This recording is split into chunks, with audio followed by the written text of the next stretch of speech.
انما یعمر مساجد اللہ من آمن باللہ والیوم الآخر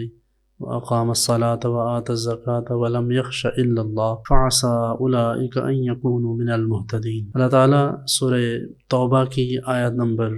18 میں ارشاد فرماتا ہے کہ اللہ کے گھروں کو وہی لوگ آباد کرتے ہیں جو اللہ رب العزت پر اور آخرت کے دن پر یعنی قیامت پر یقین اور ایمان رکھتے ہیں، اور وہ لوگ نماز بھی ادا کرتے ہیں اور وہ زکوٰۃ ادا کرتے ہیں، اور وہ اللہ کے سوا کسی سے بھی نہیں ڈرتے۔ فرمایا یہی وہ لوگ ہیں جو در حقیقت کامیاب ہونے والے ہیں،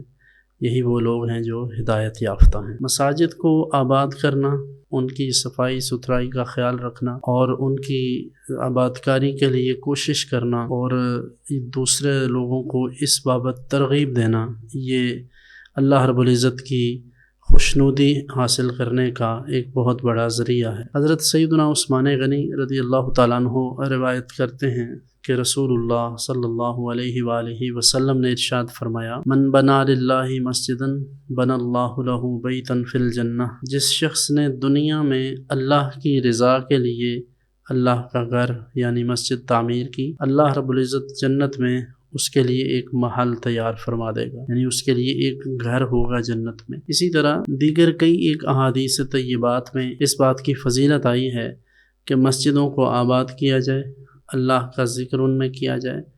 اور ان کی صفائی ستھرائی کا خیال کیا جائے۔ مسجد نبوی شریف علی صاحبہ الصلاۃ والسلام جو کہ مساجد میں بہت اہمیت کی حامل ہے اور اس جیسا مقام مرتبہ مسجد حرام کے علاوہ کسی اور مسجد کو حاصل نہیں ہے، اس مسجد مبارک میں سب سے پہلے جو فرش تھا وہ حضرت عمر فاروق رضی اللہ تعالیٰ عنہ نے اس کا اہتمام فرمایا، اور اس کی عالی شان اور بہترین خوبصورت عمارت تھی،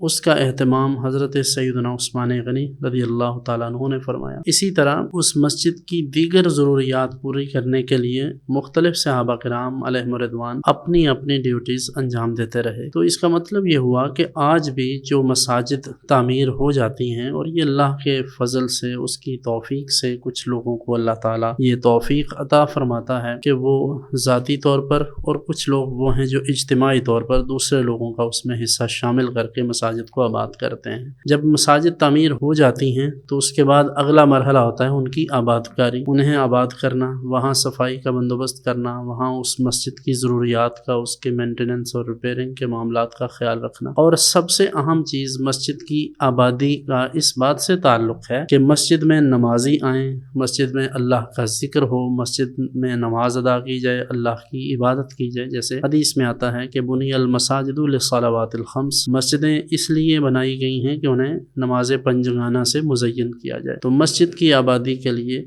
دوست کوشش کریں، جہاں بھی موجود ہیں جس گلی محلے میں مسجد کو آباد کریں۔